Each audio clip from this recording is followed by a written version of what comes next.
하나님 아버지 감사합니다. 주의 말씀을 삼가 듣자 주님께서 진리 안으로 인도하시옵소서. 주님의 선하신 뜻을 알아듣는 대로 이끄시옵소서.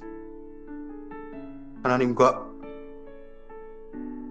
같은 곳을 보게 하시고 하나님께서 하시고 싶으신 말씀이 우리의 속사람에게 선명하게 들리게 하시고 주의 뜻이 우리 가운데 허락하신 지혜와 명철을 따라 분명하게 보여져서 주께서 기대하시는 삶으로 향하는 오늘이게 하옵소서.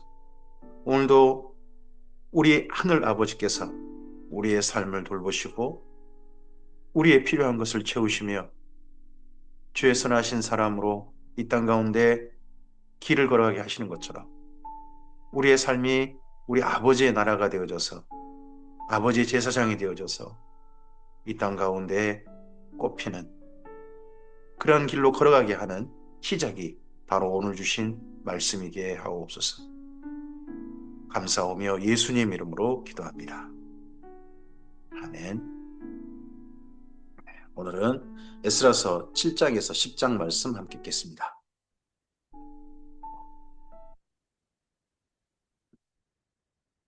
바벨론 포로 들의 성경 가운데서 이제 2차 포로 기한자가 됩니다.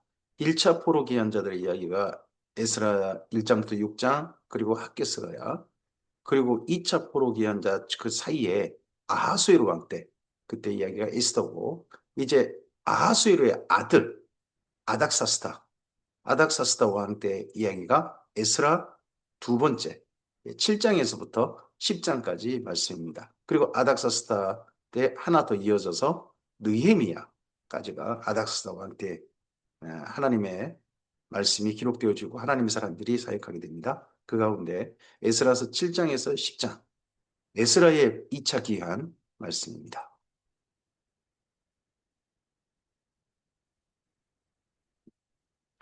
에스라서 7장입니다. 2일 후에 바사왕 아닥사스다가 왕이 있을 때에 에스라라 하는 자가 있으니랍니다.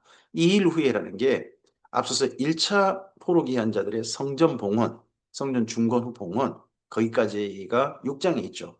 그리고 사실은 2일 후에라는 게 에스더서 사건, 그러고 난 다음에도 포함이 되죠. 역사적 사건으로 보면. 그는 스라의 아들이요 아사랴의 손자여 hil기야의 증손이요 살룸의 현손이요 사독의 5대손이요 아히두베의 6대손이요 아마라의 7대손이요 아사랴의 8대손이요 머라요의 9대손이요 스라히야의 10대손이요 우시엘의 11대손이요 붓기의 12대손이요 합니다. 에스라라는 사람을 소개하는데 자기 소개인데 3인칭 소개를 합니다. 이스라엘 민족의 독특한 언어 방법이죠. 자기가 쓰는데 3인칭처럼 글을 쓰는 경우가 있죠. 다니엘서 1장부터 6장도 그러하고, 그리고 아무리 봐도 에스더서도 모르드게나 또는 에스더가 아마 모르드게 같은데 성경을 쓰지만 자기들 이야기를 3인칭 관점으로 쓰지 않습니까? 여기도 맨 처음엔 3인칭, 자기가 직접 쓰는 게 아니라 누군가 다른 사람이 자기를 쓰는 것처럼 씁니다. 근데 그가 아사랴의 손자입니다. 아사랴, 힐기야, 아사랴. 그러면 조금 떠올려야 될 사람이 있을 것 같은데, 힐기야가 바로 요시야 왕 때 성전에서 율법책을 발견했던 사람이죠. 근데 그 요시야의 아들로서 다니엘과 함께 1차 포로로 잡혀갔던 사람. 그 사람들이 세 명 있었죠. 아사랴, 하나냐, 미사엘. 이 세 명 가운데 그 중에 아사랴가 있습니다. 아무리 봐도 다니엘의 세 친구 중 한 명일 가능성이 높습니다. 여기 아사랴가 자기 할아버지가, 그리고 나서 그 손자까지가 이제 대가 이어온 거죠. 그 붓기의 12대 손이요. 아비수아의 13대 손이요. 비느하스의 14대 손이요. 엘르아살의 15대 손이요. 대제사장 아론의 16대 손이라. 뼈대 있는 가문의 정말 대제사장 가문의 후손이 에스라라는 거죠. 그러니까 에스라는 혈통 때문에 첫 번째 기본적으로 자기가 제사장의 직분을 가지고 있습니다.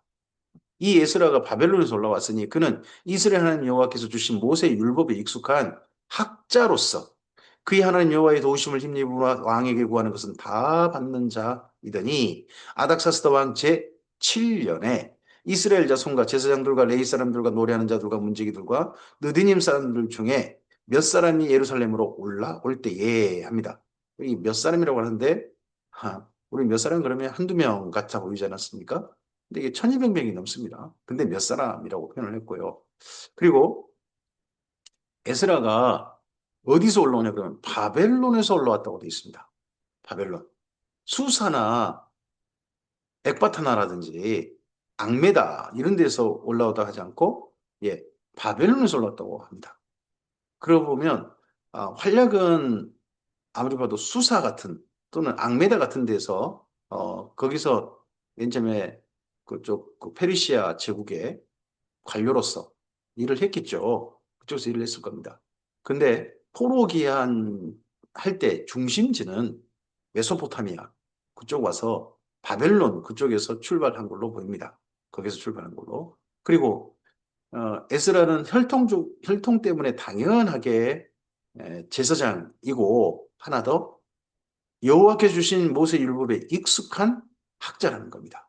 그래서 에스라는 두 가지가 그에게 함께 있습니다. 하나는 제사장, 또 하나는 학자. 다른 말로 학사라 그러죠.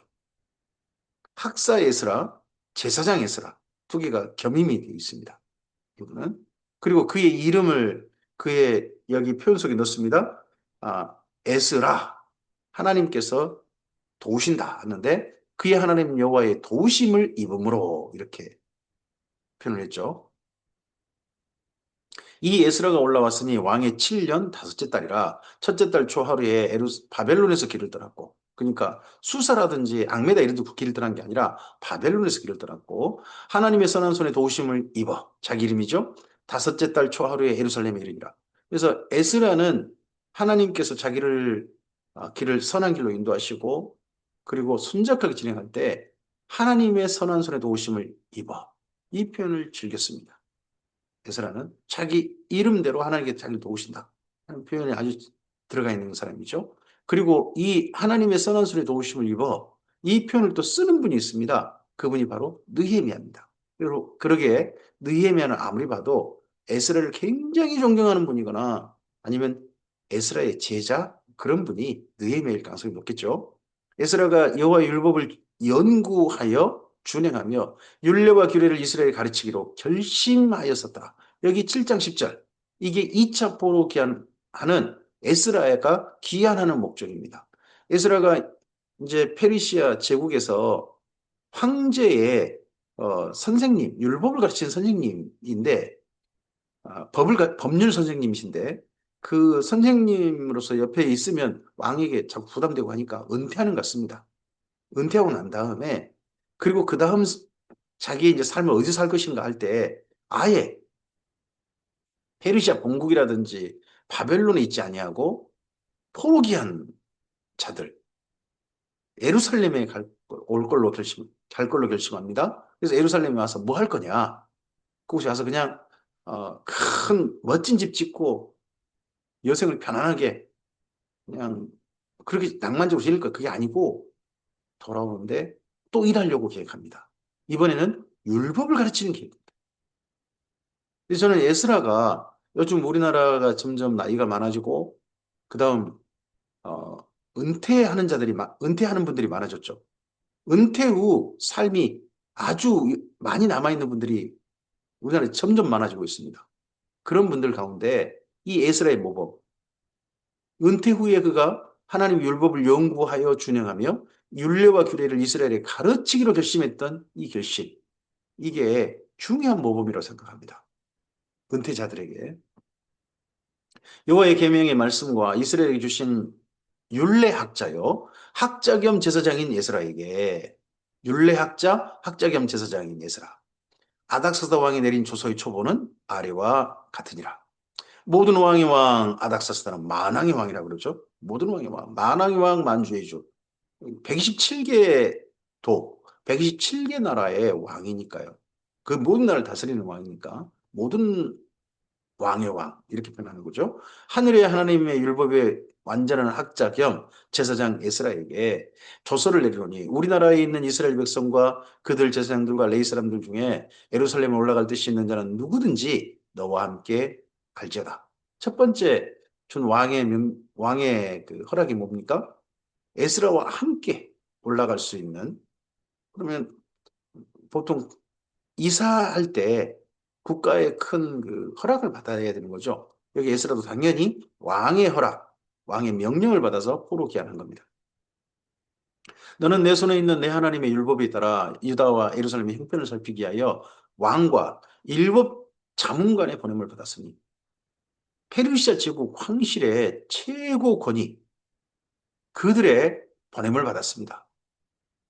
왕과 자문가들이 예루살렘에 거하신 이스라엘 하나님께 성심으로 드리는 은금을 가져가고 또 내가 바벨론 온 도에서 얻을 모든 은금과 미 백성과 제사장들이 예루살렘에 있는 그들의 하나님의 성전을 위하여 기쁘게 드릴 예물을 가져다가 그들의 돈으로 수송아지와 순양과 어린 양과 그 소재와 그 전제 물품을 신속히 사서 예루살렘 내 하나님의 성전 제단에 드리고 그 나머지 은금은 너와 내 형제가 좋게 여기는 일에 내 하나님의 뜻을 따라 쓸 것이며 합니다.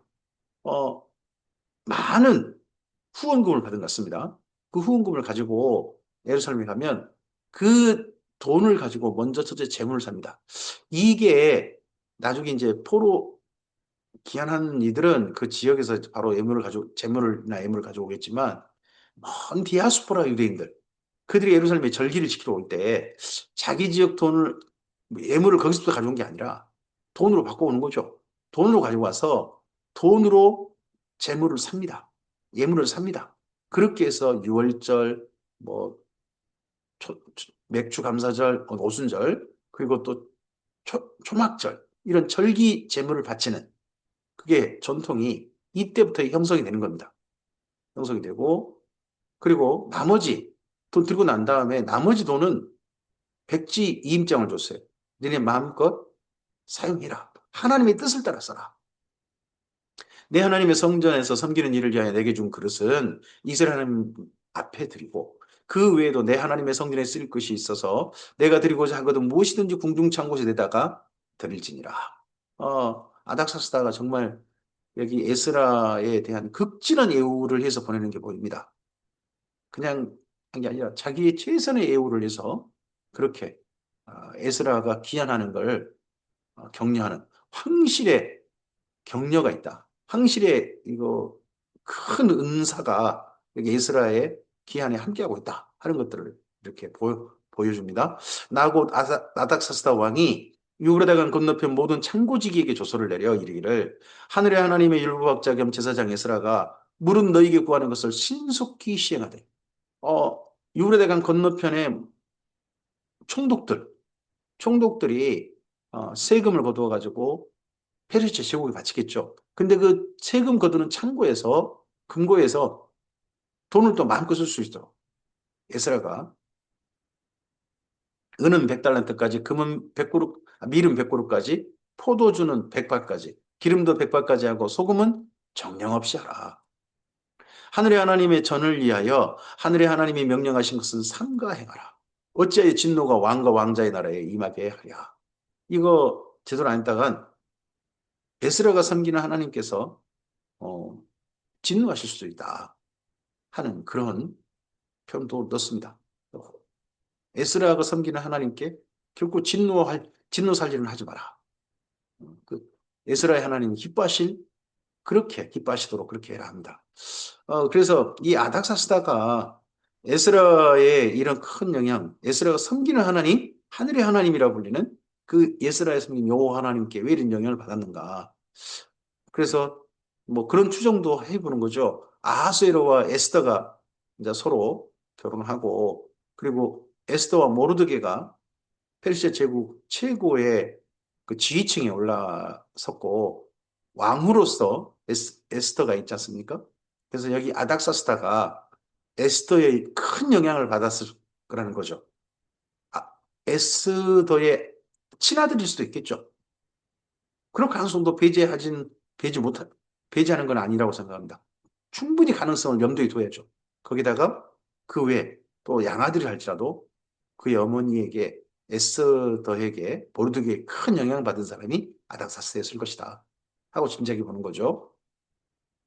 내가 너희에게 이르노니 제사장들이나 레위 사람들이나 노래하는 자들이나 문지기들이나 느디님 사람들이나 혹 하나님의 성전에서 일하는 자들에게 조공과 관세와 통행세를 받는 것이 옳지 않으니라 하였노라. 무사 통각권, 지역지역에서 무사 통각권을 줬고요. 에스라여, 너는 내 손에 있는 내 하나님의 지혜를 따라 내 하나님의 율법을 아는 자를 법관과 재판관을 삼아 강 건너편 모든 백성을 재판하게 하고 그 중에 알지 못하는 자는 너희가 가르치라. 그래서 유브라데강 건너편의 지역지역에 율법을 가르치는, 법을 가르치는 법 자문관으로 또 보내받은 거죠. 예루살렘을 위한 사람으로만 보낸 게 아니라 그 지역에 실제 많은 지역에 페르시아 황실에 또 일을 하도록 그 일을 또 법률 자문관으로 보냈습니다. 무릇 내 하나님의 명령과 왕의 명령을 준행하지 아니하는 자는 속히 그 죄를 정하여 혹 죽이거나 귀양 보내거나 가산을 몰수하거나 옥에 가둘지니라 하였더라. 심지어 뭐까지 줬습니까? 재판권을 부여하되 사형 집행권도 부여하게 됐어요. 어마어마한 권한을 가지고 에스라가 포로 귀환한 거죠. 우리 하나님의 우리 조상들의 하나님 여호와를 송축할지로다.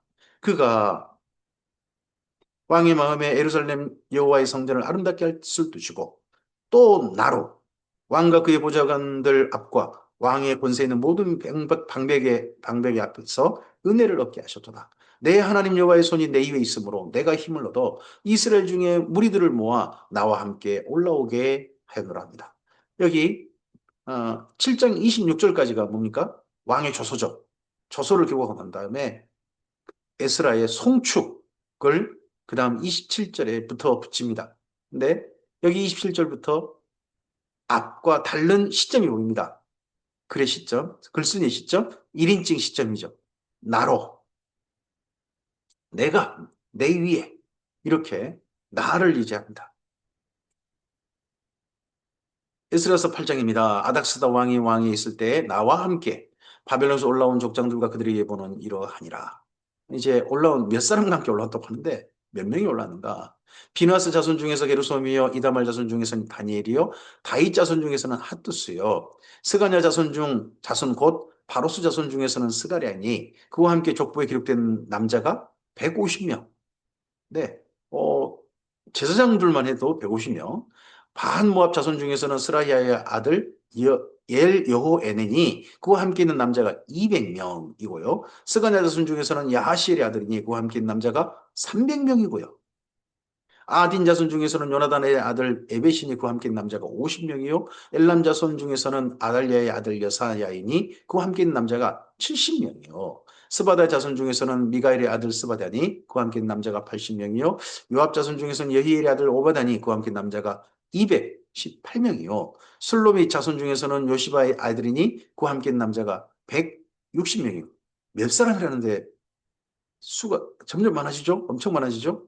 100단위가 넘어서 점점 1000단위를 향해 가지 않습니까?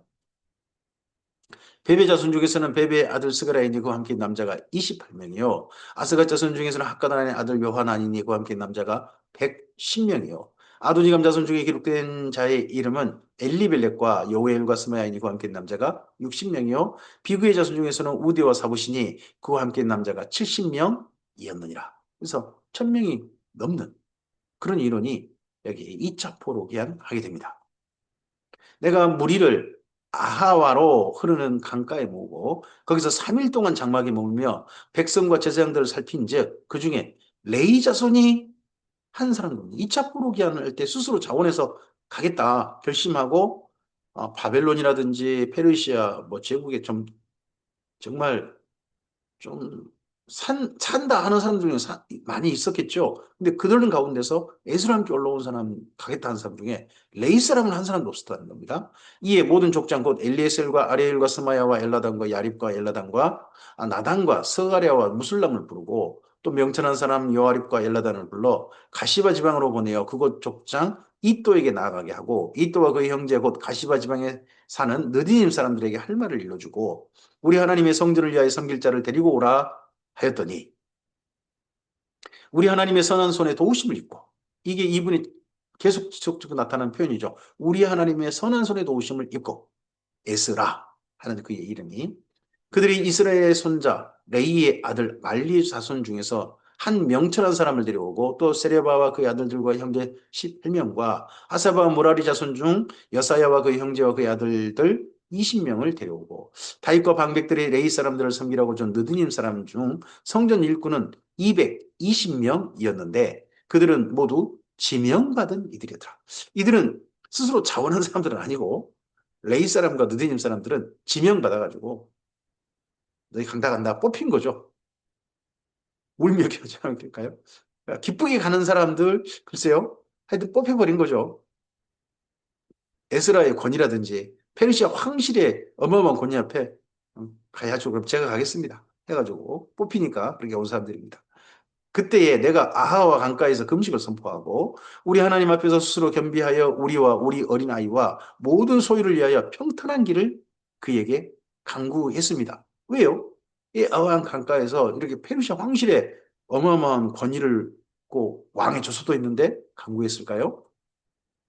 이는 우리가 전에 왕에게 이르기를 우리 하나님의 손은 자기를 찾는 모든 자에게 선을 베푸시고 자기를 배반하는 모든 자에게는 권능과 진노를 내리신다 했으면 이렇게 왕이 가르쳤다는 겁니다. 늘 자기 하나님을 이렇게 소개했다는 거죠. 이러다 보니까 이 에스라의 자존심에 자기 전에 한 말이 있어서 한 가지 군대를 자기들을 보호해가지고 이끌어줄 거기까지 인도할 군대를 요청하지 못했다는 거죠. 길에서 적군을 막고 우리를 도울 보병과 마병을 왕에게 구하기를 부끄러워했습니다. 어, 자존심이 있지. 하여튼 그런 거죠. 그러므로 우리가 이를 위하여 금식하며 우리 하나님께 간구하였더니 그의 응낙하심을 입었느니라. 군대가 하나도 없이 군대의 보도 없이 이 어마어마한 무리가 정말 많은 보물을 가지고 습격당했다가는 딱 습격당이 좋잖아요. 군대도 없죠. 엄청난 보물을 가지고 있죠. 근데 하나님의 응답 기도에 하고 왔더니 한 주변에 도적대 강도떼를 한 번도 만나지 않고 온 거죠. 예루살렘까지 도착한 거죠.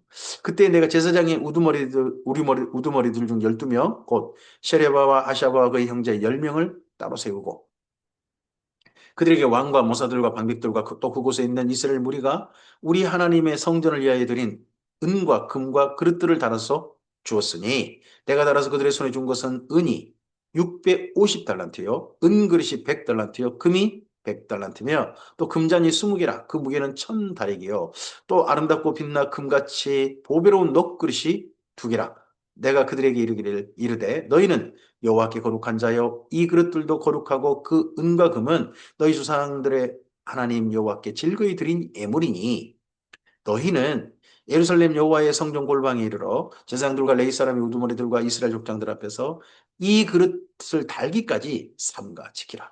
그 가운데 하나님께 거룩히 드린 성물로 드린 예물들 이것은 따로 또 관리하는 사람을 둔 거죠. 따로 관리하게 했습니다. 함께 쓸 물품이 있겠죠. 또 개인적으로 쓸 부분도 있겠지만 그거와 별개로 하나님께 거룩히 바쳐진 것은 따로 관리하는 사람을 둬서 어, 포로게 한 겁니다. 이 제사장들과 레위 사람들이 은과 금과 그릇을 예루살렘 우리 하나님의 성전으로 가져가려 하여 그 무게대로 받으니라. 첫째 달 12일에 우리가 아하와 강을 떠나 예루살렘으로 갈새 첫째 달 12일 3일 금식하고 출발한 겁니다. 우리 하나님의 손이 우리를 도우사 우리 하나님의 손이 우리를 도우사 에스라 대적과 길에 매복한 자의 손에서 건지신지라 대적과 길에 매복한 자의 손에서 한마디도 만나지 않고 예루살렘에 도착한 겁니다. 무사 통과하고 그리고 주변에 강도때 위협도 당하지 않고 도착한 겁니다.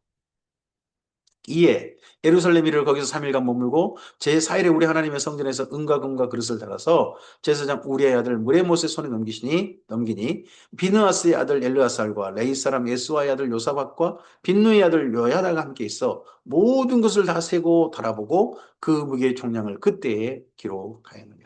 가장 먼저 도착해서 첫 번째 한 일은 하나님께 거룩히 바친 예물을 그대로 가져와서 그대로 성전에 헌물하는 그 일을 가장 먼저 했다는 겁니다. 사로잡혔던 자의 자손 곧 이방에 돌아온 자들이 이스라엘 하나님께 번제를 드렸는데 이스라엘 전체를 위한 수송아지가 12마리요 그 순양이 96마리요 어린 양이 77마리요 또 속죄제의 순념소가 12마리니 모두 여호와께 드린 번제물이라. 이들이 도착해서 또 하나님께 먼저 번제 드림으로 성전에 하나님께 나아갔습니다. 우리가 또 왕의 조서를 왕의 총독들과 유브라데강 건너편 총독들에게 남겨주매 그들이 백성과 하나님의 성전을 도왔느니라. 에스라서 9장입니다. 2일 후에 이렇게 도착하고 난 다음에 방백들이 내게 나와 이르되 이스라엘 백성과 제사장들과 레위 사람들이 이 땅 백성에게 떠나지 아니하고 가나안 사람들과 헷 사람들과 모리 사람들과 여부 사람들과 암몬 사람들과 모압 사람들과 애굽 사람들과 아모리 사람들의 가증한 일을 행하여 그들의 딸을 맞아여 아내와 며느리로 삼아 거룩한 백 자손이 그 지방 사람들과 서로 섞이게 하는데 방백들과 고관들이 이 죄에 더욱 으뜸이 되었다 하는지라. 지금 1차 포로 귀환자들이 오고 그리고 난 다음에 2차 포로 귀환자들 사이의 기간이 70년이 훨씬 넘는 기간이 지났어요. 그 사이에 1차 귀환자들이 자기 공동체의 순수성을 지키는 게 아니라 지역에 이미 사마리아 군대라고 불리는 사마리아 사람이라고 불리는 사람들과 서로 함께 섞이게 됐습니다. 그러다 보니까 결혼도 하면서 서로 외적의 침입을 막는 결혼 전략을 펼쳤던 거죠. 근데 이 결혼하면서 주변 세력들과 야합이라고 표현해야 되겠죠? 야합하는데 누가 앞장서느냐? 방백들과 고관들, 그 포로 귀환 공동체 지도자들이 더 앞장섰다는 겁니다. 이 소식이 에스라에게 들렸습니다. 그러면 이거 이래서는 안 된다, 이래서는 안 된다 했는데 그동안 이걸 어떻게 제대로 관리하고 이걸 다시는 안 할, 이게 관례처럼 돼버렸는데, 전통처럼 돼버렸는데, 이걸 혁파하고 개혁해가지고 본래 거룩한 공동체로 돌이키는데 일반 백성은 할 수 없는 거죠. 근데 마침 에스라가 온 거죠. 그래서 에스라에게 이 소식을 누군가가 알렸던 것 같습니다. 이거 고쳐야 됩니다. 이거 바꿔야 됩니다. 하나님의 거룩한 공동체로 바꿔야 됩니다. 방백들이 이거에 대해서 이런 거에 대해서 이게 참여하지 않는 방백들이었겠죠. 내가 이 일을 듣고 속옷과 겉옷을 찢고 머리털과 수염을 뜯으며 기가 막히게 앉아있었다. 에스라가 이걸 듣고 난 다음에 기가 막히게 앉았다. 이때가 에스라가 1월에 출발해가지고 4월에 도착한 걸로 되어 있습니다. 4월에 도착을 했고 그리고 나서 그럼 4월 때 정도면요 건기가 됩니다. 그리고 난 다음에 이 소식을 들은 게 언젠지 나오지 않았습니다만 근데 이따가 보면 비가 옵니다. 그러면 7월 이후가 되거든요. 제가 조금 좀 쉬었다가 조금 어느 정도 안정되고 난 다음에 이 소식을 듣고 그러면서 에스라가 이 통분한 마음을 이 애통하는 마음을 참을 수가 없어가지고 자기 옷을 찢고 수염과 머리털을 뜯으면서 앉았다는데 이곳이 성전입니다. 성전에서 이렇게 앉아 있는 겁니다. 이에 이스라엘 하나님의 말씀으로 말미암아 떠는 자가 사로잡혔던 이 사람들의 죄 때문에 다 내게로 모여. 이 사람들의 죄가 뭡니까? 주변 족속들과 섞여버리는 겁니다. 이게 어느 때가 떠오릅니까? 사사기입니다. 사사기. 그때처럼 또 돼가는 겁니다. 다시 과거에 똑같이 반복되는 겁니다. 내가 저녁 제사 드릴 때까지 기가 막혀 앉았더니 저녁 제사를 드릴 때에 내가 근심 중에 일어나서 속옷과 겉옷을 찢은 채 무릎을 꿇고 나의 하나님 여호와를 향하여 손을 들고 말하기를. 자, 에스라의 기도가 되어 있습니다. 바벨론 포로 기한 공토제 기도가 있습니다. 그 기도 가운데 다니엘서 9장에 거기에 다니엘의 기도가 있죠. 그리고 여기 에스라서 9장에 에스라의 기도가 있습니다. 그 느헤미야서 1장에 느헤미야의 기도가 있습니다. 이런 기도문을 우리가 좀 잘 읽어봐야 됩니다. 그러면 포로 기한 공동체들의 가운데 하나님의 남은 자들, 진짜 하나님의 택함 받은 자들, 그들의 심정, 그들의 역사인식, 그들의 하나님 앞에 자기들 바라보는 눈, 이런 걸 우리가 만날 수 있습니다. 말하기를 나의 하나님이여 내가 부끄럽고 낯이 뜨거워서 감히 나의 하나님을 향하여 얼굴을 들지 못하오니 이는 우리의 죄악이 많아 정술에 넘치고 우리 허물이 커서 하늘에 미침이니이다. 우리 조상들의 때로부터 오늘까지 우리의 죄가 심함에 우리의 죄악으로 말미암아 우리와 우리 왕들과 우리 제사장들 여러 나라의 왕들의 손에 넘기사 칼에 죽으며 사로잡히며 노략을 당하며 얼굴을 부끄럽게 하심이 오늘과 같으니이다. 우리 민족이 하나님이 벌려주신 가나안 땅에서 하나님 백성답게 살지 못하고 죄를 저질므로 말미암아 그 죄가 넘쳐서 우리가 나라가 멸망당하고 포로 신세가 되어지고 겨우 가나안 땅의 예루살렘 그 근처만 살게 되는 이런 지경이 우리의 죄 때문 아니겠습니까? 그래서 오늘 우리에게까지 이런 거 아니겠습니까? 입니다. 이제 우리 하나님 여호와께서 우리에게 잠시 동안 은혜를 베푸사 얼마를 남겨두어 피하게 하신 우리들을 그 거룩한 처소에 못 박힌 못과 같게 하시고 우리 하나님이 우리 눈을 밝히사 우리가 종로로 사는 중에서 조금 소생하게 하셨나이다. 다 죽이지 않으시고 남겨주셔서 그 중에 얼마를 번성하게 하시고 다시 예루살렘에 살게 하시고 하신 은혜를 베푸셨습니다. 우리가 비록 노예가 되었사오나 바벨론 포로 잡혔던 건 노예가 된 거죠. 우리 하나님이 우리를 그 종살이하는 중에 버려두지 아니하시고 바사 왕들 앞에서 우리가 불쌍히 여김을 믿고 소생하여 우리 하나님의 성전을 세우게 하시며 그 무너진 것을 수리하게 하시며 유다와 예루살렘에서 우리에게 울타를 주셨나. 이게 1차 기한자들의 일이었죠. 이렇게 해주셨습니다. 우리 하나님이 이렇게 하신 후에도 우리가 이렇게 했는데 하나님 이렇게까지 해주셨는데 우리가 주의 계명을 저버렸사오니 이제 무슨 말씀을 하오리까?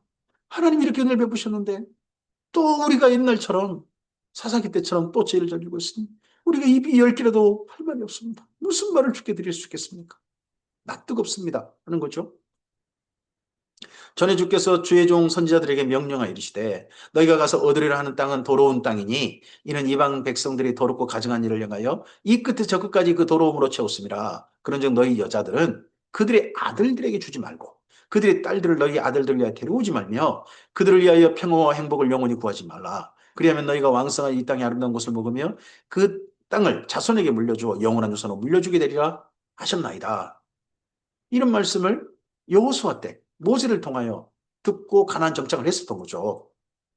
우리 악한 행실과 큰 죄로 말미암아 이 모든 일을 당하였사오나 그럼에도 불구하고 그 이후에 이스라엘 민족이 주변 족속과 섞여버리고 그 더러움에 물들어 버렸던 거죠.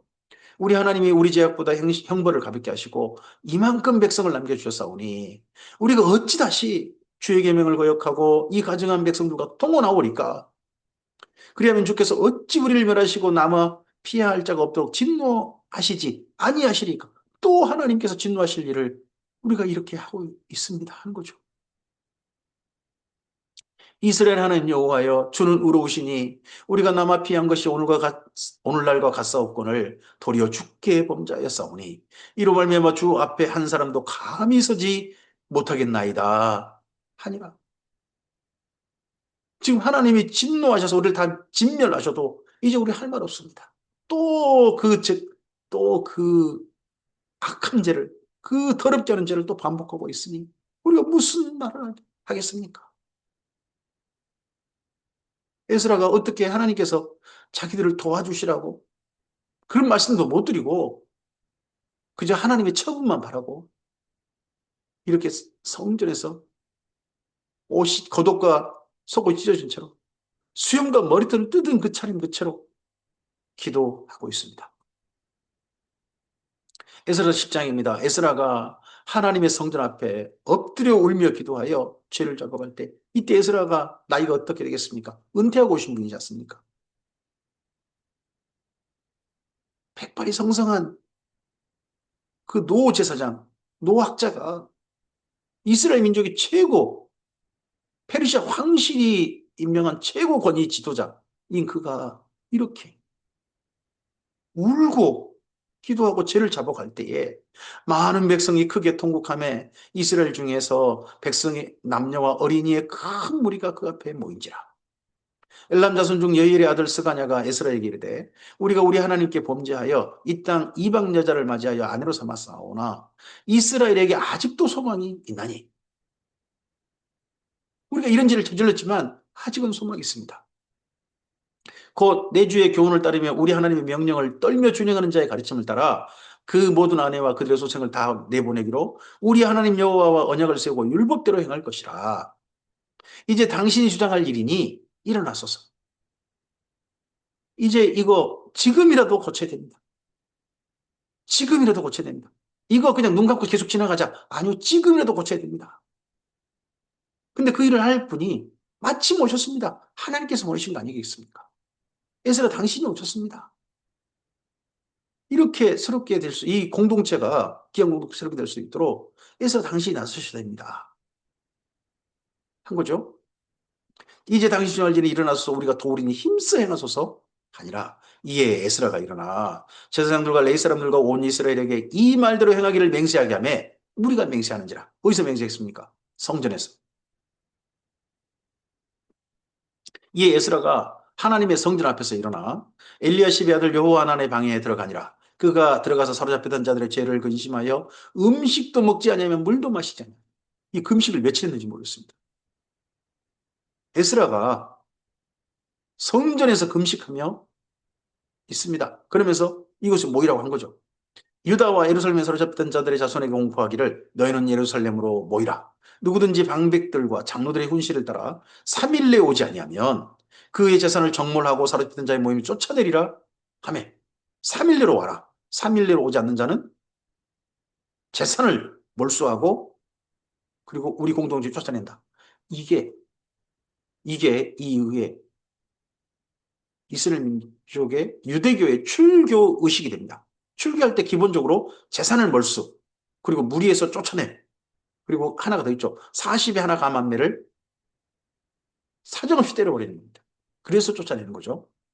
그 일에 출교 의식이 이때 살짝 드러납니다. 나중에 이게 이제 출교 의식에 에스라가 이렇게 말했던 거에 실제 실천해버리는 거죠. 유다와 베냐민 모든 사람이 3일 내에 예루살렘에 모이니 때는 아홉째 달 21일이라. 1월에 출발해가지고 4월에 도착했는데 9월입니다. 7월을 지나 9월. 무리가 여호와의 성전 앞 광장에 앉아서 이 일과 큰 비 때문에 떨고 있었습니다. 아, 그렇죠. 7월 지나면 그때부터 우기입니다.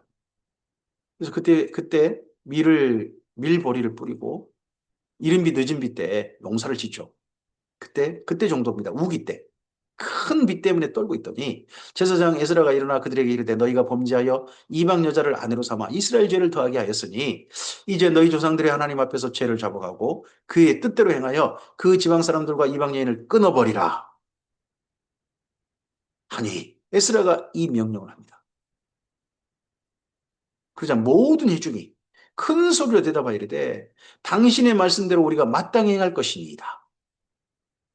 그러나 백성이 많고 또 큰 비가 내리는 때니 능히 밖에 서지 못할 것이요 우리가 이 일로 크게 범죄하였은즉 하루 이틀에 할 일이 아니오니 이제 온 회중을 위하여 우리 방백들을 세우고 우리 모든 성읍에 이방 여자에게 장가든 자는 다 기한에 각 고을의 장로들과 재판장과 함께 오게 하여 이 일로 인한 우리 하나님의 진노가 우리에게 떠나게 하소서 하나 많은 무리는 이에 대해서 찬성했습니다. 그러나 오직 아살의 아들 요나단과 디과의 아들 야스야가 일어나 그 일을 반대하고 무슬람과 레위 사람 삽부대가 그들을 돕더라. 이에 대해서 이거 옳지 않다. 옳은 일 아니다. 이 해야 될 일인데 그건 하면 안 된다. 어떻게 뭐 이렇게 반대하는 자도 있는 거죠. 뭐 우리나라 같아도 그런 비슷한 일 있지 않습니까? 뭐 해수부를 부산으로 옮겨야 된다 할 때 어떻게 옮긴단 말이오? 옮기지 마시오. 옮기는 거 반대! 하고 뭐 청천군에서도 반대하시고 또 심지어 옮겨준다는 부산에도 반대하고 하는 그런 일이 나타나지 않습니까? 이때도 마찬가지입니다. 사로잡혔던 자들의 자손이 그대로 한지라. 그러나 이거 에스라의 문화권위가 강하고 또 이대로 해야 된다 하는 생각하는 사람들이 더 많았던 거죠. 제사장 에스라가 그 종족을 따라 각각 지명된 족장들 몇 사람을 선임하고 열째 달 초월에 앉아 그 일을 조사하여 아홉째 달에 모임 가져서 맹세하고 열째 달 10월 1일에 이 글을 조사하여 첫째 달 초월에 이르라. 그러면 10월, 11월, 12월 그리고 1월 초하루 3개월간 조사한 거죠. 이방 여인을 아내로 맞이한 자의 일 조사하기를 마치니라. 그러고 난 다음에 그 중에서 대표적인 실명 거론을 했었던 고관과 방백들, 그들은 실명 거론해 버렸습니다. 일반 백성은 하지 않고 고관들, 방백들만 실명 거론합니다. 그 중에 한 분은 실명을 않고 갑니다. 제사장의 무리 중에 이방 여인을 아내로 맞이한 자는 하고 첫째 이 사람을 별 수 없이 언급합니다. 예수와의 자손 중 요사닥의 아들과 합니다. 여호사닥의 아들 여호수아, 일자 뽀르기 한 자의 스룹바벨과의 대표 지도자였죠. 그가 더러운 옷을 입고 하나님 앞에 심지어 오른편에 사탄이 서가지고 서 있는 모습을 스가랴가 보지 않습니까? 그러면 이스라엘 민족은 다 아는 거죠. 그게 바로 이 일이 시작했던 겁니다. 그의 형제 마아세야와 엘리에셀과 야립과 그달려라. 그들이 다 손을 잡아 맹세하여 그들의 아내를 내보내기로 하고 또 그 죄로 말미암아 순양 한 마리를 속건제로 드렸으며 또 이멜의 자손 중에서는 하나니와 스바데와 하림 자손 중에서는 마아세야와 엘리야와 스마야와 여히엘과 우시야요. 바스올 자손 중에서는 엘료에네와 마아세와 이스마엘과 느다넬과 요사박과 엘라사였더라. 레이 자사람 중에서는 요사박과 시므이와 글라야와 하는 글리다와 부다히야와 유다와 엘리에셀이었더라. 노래하는 자 중에서는 엘리야십이요 문지기 중에서는 살룸과 델렘과 울이었더라. 첫 번째 누구를 언급합니까? 제사장과 레이 지파 사람들입니다. 이스라엘 중에서는 이제 그러고 난 다음에 제사장과 레이 지파 그쪽 사람들하고 레위 사람들 하고 난 다음에 그 다음에 남은 유다라든지 베냐민이라든지 이런 나머지 이스라엘 자손 중입니다. 이스라엘 중에서는 바로스의 자손 중에서는 라메와 이시야와 말기야와 미야민과 엘라살과 말기야와 분하야요. 엘람 자손 중에서는 마따냐와 스가랴와 에히엘과 압디와 여레목과 엘리야요. 사또 자손 중에서는 엘료에네와 엘리야십과 마따냐와 여레목과 사박과 아시사요. 베베 자손 중에서는 여호하난과 하나냐와 삽베와 아들레요. 바니 자손 중에서는 무슬람과 말룩과 아다야와 아숲과 스갈과 여레무시요. 바한 모압 자손 중에서는 안나와 글랄과 분하야와 마세야와 앗마따냐와 부살렐과 빈누이와 문하세. 하림 자손 중에서는 엘리에셀과 이시야와 말기야와 스마야와 시몬과 베냐민과 말룩과 스마랴요. 하숨 자손 중에서는 마뜨네와 마따따와 사박과 엘리벨렉과 예레메와 문하세와 시므요. 굉장히 많은 사람들이 실명 거론되고 있습니다. 이들이 다 고관이요, 방백들, 지도자급들이었다는 이야기가 되겠죠. 바니 자손 중에서는 마아데와 아므람과 우엘과 분하야와 베드야와 글루히와 야나와 무레목과 에라십과 마따냐와 마뜨네와 야하수아와 바니와 빈누이와 시므이와 셀레마와 나담과 아다야와 막나드베와 사세와 사레와 아사렐과 셀레마와 스마랴와 살룸과 아마랴와 요셉이요 느보 자손 중에서는 여이엘과 마티디아와 사밧과 시브네와 입도와 요엘과 분하야더라. 이상은 모두 이방 여인을 아내로 맞이한 자라. 그들 중에는 자녀를 낳은 여인도 있었더라. 하고 에스라가 도착하자마자 바로 그 해에 이렇게 큰 개혁을 시작합니다. 그러고 난 다음에 느헤미야서 가보면 이 다음에 이어진 느헤미야서 3차 기간 가보면 약 10년 넘는 기간이 사이 공백이 뜬 게 보입니다. 그러면 그 사이에 큰 역풍을 맞은 겁니다. 이게 해야 할 일인데 엄청난 반발을 가져온 겁니다. 반발을 가져와가지고 세상에 죽일 놈이 에스라가 됐던 것 같습니다. 이 악행을 저지른 이 악한 일을 했던 사람들이 세상에 죽일 놈이 아니라 그 악한 사람들은 도리어 자리 잡고 에스라와 함께 이런 개혁을 동참했던 사람들이 에스라 외에 나머지 사람들이 많은 사람들이 죽임당하고 예루살렘이 심지어 그 주변 족속들한테 유림당하는 그런 끔찍한 일이 있었던 것 같습니다. 그 사이에 이 사이에 느헤미야가 오기까지 버티면서 에스라가 남긴 시편이 있어 보입니다. 그때 견디면서 왕따 당하면서 하나님의 도우심을 구하며 하나님 앞에 하나님의 말씀을 묵상하면서 그의 마음을 막 가택연금 당한 것 같아요. 그의 마음을 한결같이 흔들리지 않도록 하는 그의 마음을 시편으로 쓰고 있는데 세상 가장 긴 시편, 시편 119편이 이때 쓰인 것 같습니다. 그리고 나서 다시 느헤미야가 돌아와서 느헤미야가 온 바람에 이 모든 분위기가 반전되어지고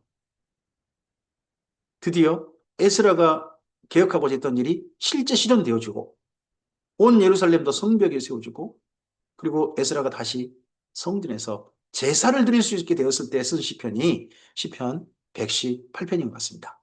그래서 여기 에스라서하고 느헤미야서 사이에 시편 119편과 시편 118편을 읽으실 것을 권해드립니다. 꼭 함께 여기 말씀까지 들으신 분들은 그다음 여기 말씀도 시편 119편, 시편 118편 꼭 읽어보시고 그다음 느헤미야서로 가셨으면 좋겠습니다. 오늘 여기까지 말씀입니다. 이제 다음 주에는 느헤미야서로 이어가도록 하겠습니다. 그래서 다음 주면 구약 성경이 마무리되어지고 신약 성경으로 그다음 넘어가게 되겠네요. 힘들고 어려울 때 이 에스라가 이렇게 좀 바른 일을 하다가 도리 역풍을 맞았습니다. 바른 일이 꼭 일이 진행되는 게 아닙니다. 올바른 일인데 도리어 옳지 못한 사람들에게 세상 나쁜 사람들로 정죄당하고 정말 옳은 일 했던 사람들이 도리어 죽일 놈이 되어버리는 세상. 그런 건 과거나 지금이나 여전히 있습니다. 그런 가운데 진정 하나님의 사람들은 그런 억울한 일을 겪는다 할지라도 하나님의 사람답게 걸어가는 길을 걸어야 할 줄로 믿습니다. 욥기가 떠오르지 않습니까? 하나님의 사람답게 사는데 세상 정죄당하는 욥. 정말 이때 얼마나 에스라가 손가락질 당하고 정죄당했겠습니까? 옳은 일을 하려고 하다가. 하지만 에스라는 죽이지 못하죠. 죽였다간 페르시아 황실의 보복을 당할 테니까. 하지만 에스라 함께 했던 사람도 많은 사람도 죽임당했을 겁니다. 참 슬픈 10년이었을 겁니다. 그런데 그 모든 시간을 견뎠을 에스라가 있습니다.